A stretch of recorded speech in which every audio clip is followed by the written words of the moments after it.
sais bien que rue de Belleville, rien n'est fait pour moi, mais je suis dans une belle ville, c'est déjà ça. Pour qu'à l'arrache, ce rassemblement puisse se tenir sur Bressuire. Il est important que partout en France, et y compris sur Bressuire aujourd'hui, nous puissions manifester nos positions. Je passe la parole aux intervenants successifs. Anniversaire de la Convention internationale sur l'élimination de toutes les formes de discrimination raciale et à l'occasion de la Journée internationale pour l'élimination de la discrimination raciale, la LDH réaffirme son engagement contre tous les racismes et toutes les discriminations sans exclusive, ni hiérarchie, ni exception. Elle tient à rappeler aux États leur engagement à mettre en œuvre des actions pour lutter contre les discours et les actes racistes et contre les discriminations et dénonce la faiblesse des politiques publiques et des moyens déployés dans ce domaine. Elle appelle de même les partis politiques revendiquant la lutte contre le racisme et l'antisémitisme, les médias et l'ensemble de la société civile à agir pour s'unir dans cette lutte et non pour diviser, car la situation est grave. Nous assistons en France à une augmentation alarmante du racisme. Les actes de racisme en général ont augmenté de 32%, en particulier les actes antisémites et aussi islamophobes. Nous voyons évidemment l'impact de la multiplication des lois sur l'immigration et des discours de l'extrême droite et de celles et ceux qui utilisent les mêmes approches alimentant la xénophobie ambiante. Et qui n'ont pour effet que de relativiser les horreurs d'hier ou celles d'aujourd'hui est profondément délétère.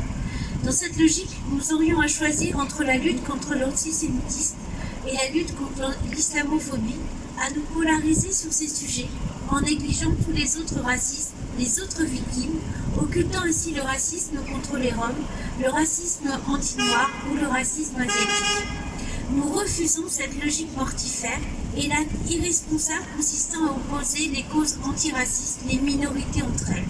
Nous appelons toutes celles, tous ceux qui sèment la division au sein de l'antiracisme à plus de responsabilité, à ne jamais ajouter de la haine à la haine, à toujours la combattre. Toute hiérarchisation, toute concurrence alimente au final un racisme ou un autre. Or, si chaque racisme est spécifique, la lutte contre le racisme est indivisible. Elle ne souffre aucune exception, ni instrumentalisation, ni relativisme. Merci.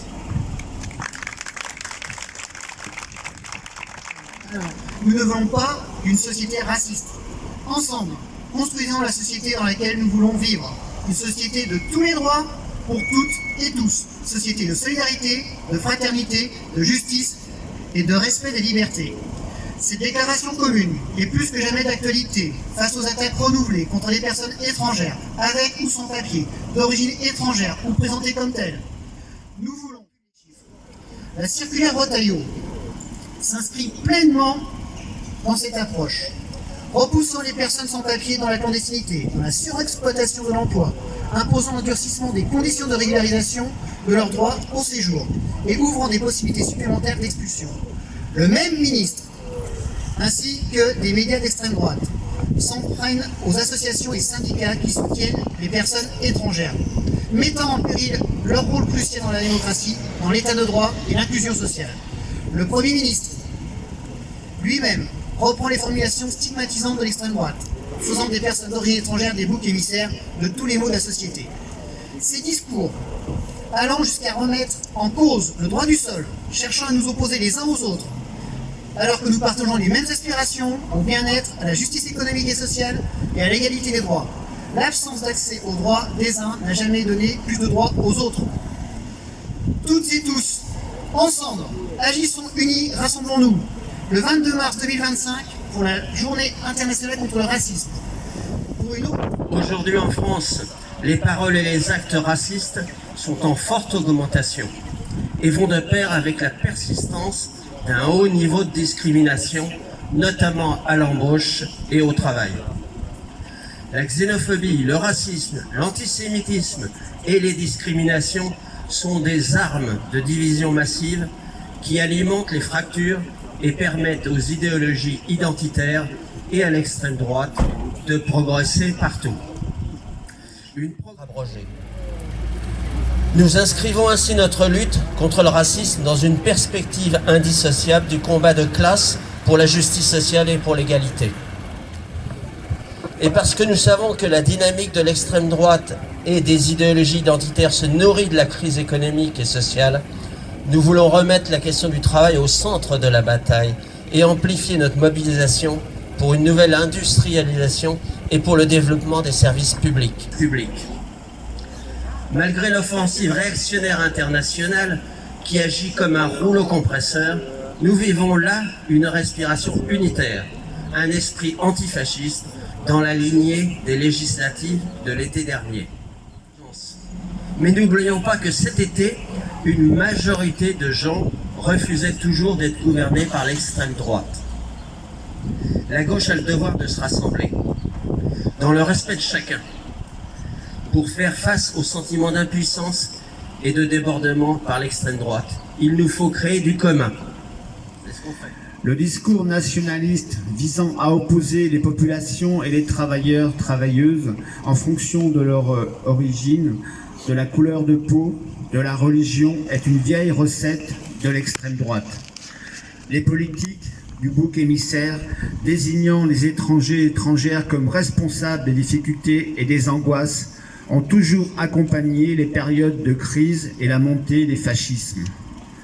La porosité entre l'extrême droite et le sommet de l'État est manifeste.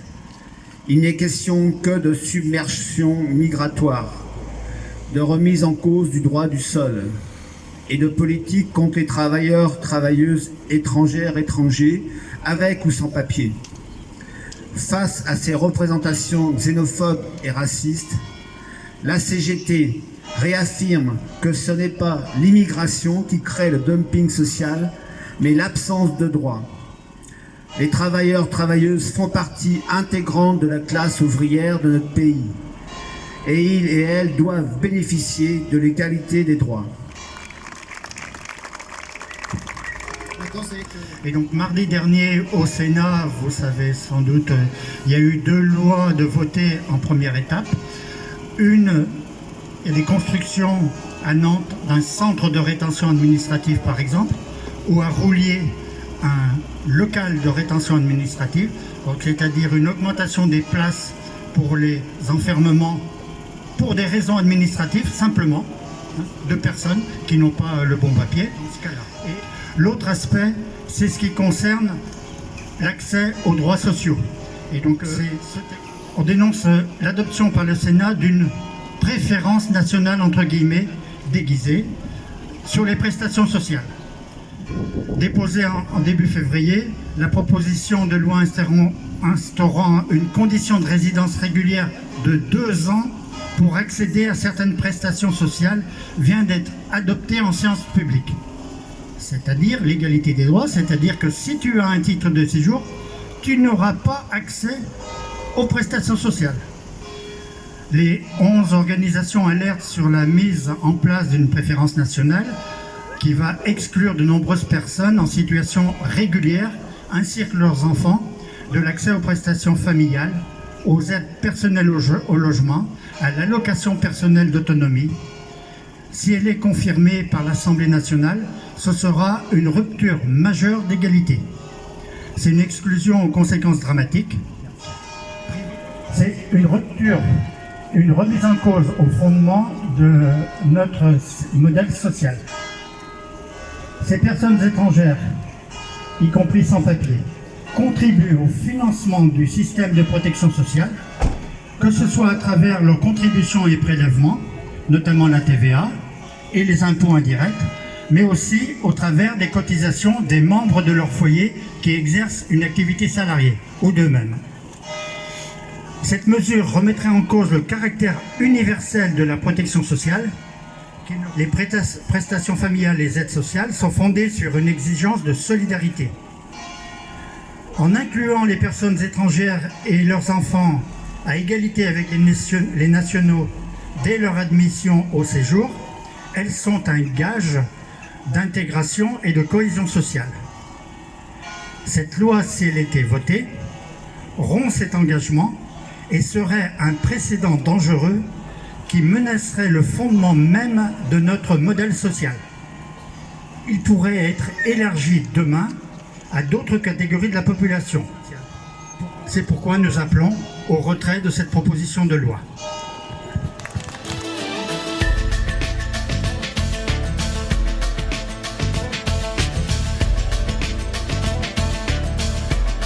Des États-Unis, mais on parle de la Hongrie, enfin, c'est partout en fait que l'extrême droite est en train d'arriver au pouvoir. Et voilà, à un moment donné, juste regardez, vous qui êtes là, je sais que vous regardez, mais pour les gens qui passent et tout, vraiment, il faut regarder ce qui se passe dans le monde et regarder ce que l'extrême droite est en train de faire dans le monde entier, quoi.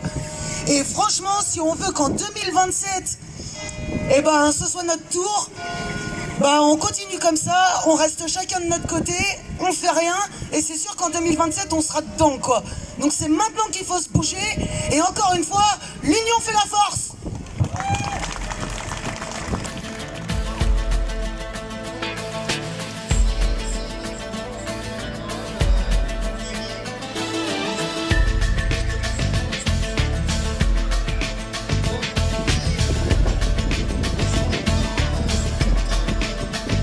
Je sais bien que rue Belleville, rien n'est fait pour moi, mais je suis dans une belle ville, c'est déjà ça.